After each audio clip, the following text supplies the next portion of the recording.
Kardom everyone. Pini nili nari tumhan si video na iwan pi lake nari tum hem tot lun pen koson si earning na ma polam ni li la si nai thanjipu la hello isia f do la so f pen nari tum asap so masap so invest nang ji la lo te nari tum anivang stami tangka kilong ke wang ya sawar long ipo nili ki earning bom he si nili pini nari tum phanang thanon po na video change prang nili channel long sinal tum subscribe krang botela subscribe ikta la pen bell button long ta bell ikta si video pang cheng na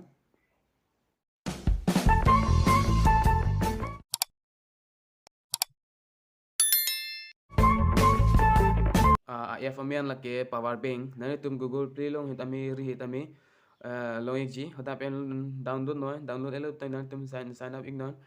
sign up elo bote nani tum pine noi invest noi 600 300 1500 lai tu nani tum kolobang si invest ima lale nani tum choose noi la pen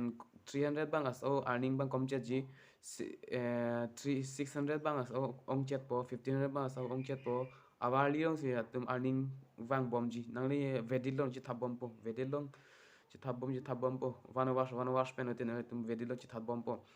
la so vedilong nangli 150 rupees long lo bote nangli withdraw melo make if do tek lo lake men tu bani ni la ching de long thang tidal he if do tek bang ke lake withdraw long bom po 600 nangli invest lo bote nangli withdraw long ve po 150 pleng lote withdraw long ve po la nili withdraw long ulo nili life settlement nangli tum han napaklang bon po ni power bank app open ponon nanglaw no itu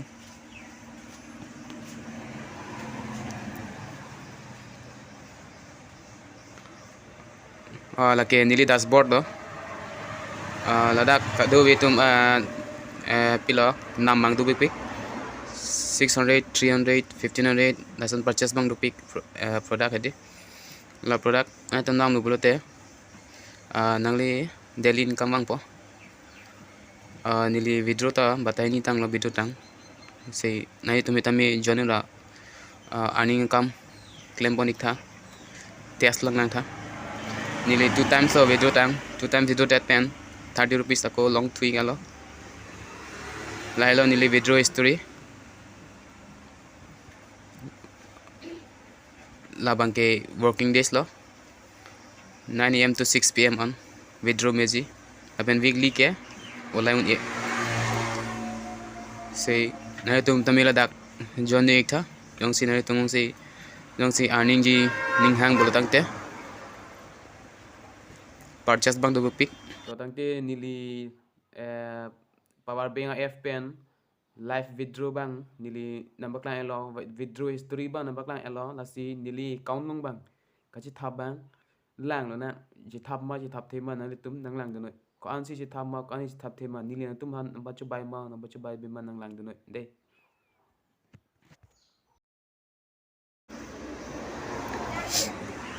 to tangte nili account login pono nang lang doing don nili account long an si thap ma thap thema nili non login po nang lang doing po moi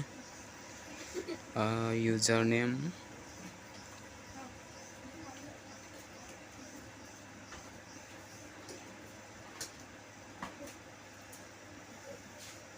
passport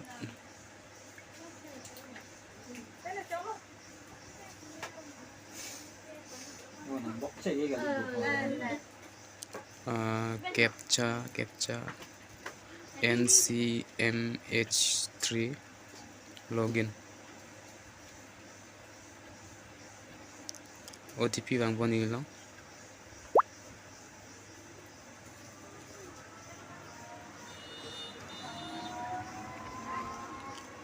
ke submit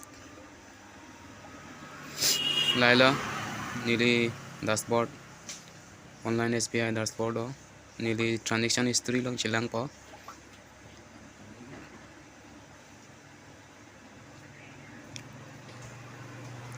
lailo 3 May nili long nai jam 159 total nili hoda withdraw ke 194 ya sitami processing fees pen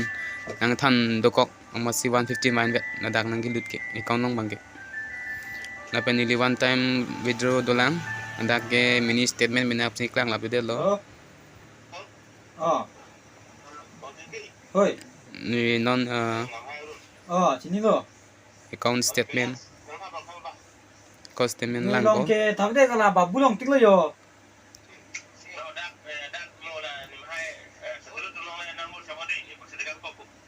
Satu tum long. Lo download Sabina no PDF dukan na. Tana malang no tikain ke. lo nili account statement download de lo ada mini statement pina si klang ni de lo down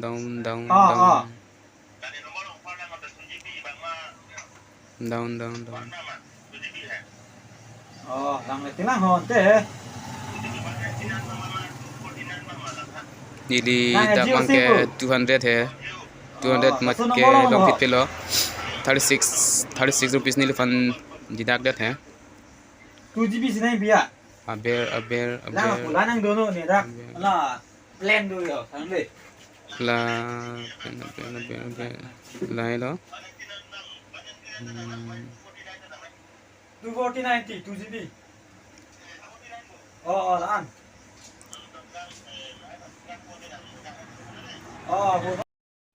so pini video la point lo jongsi nale tumlang mission bulute subscribe tha lapen like tami pi vek tha lapen bell button tami pi vek tha si pini video la anve lo la si next video nilit nang tin phan nang wan pitu po so kardom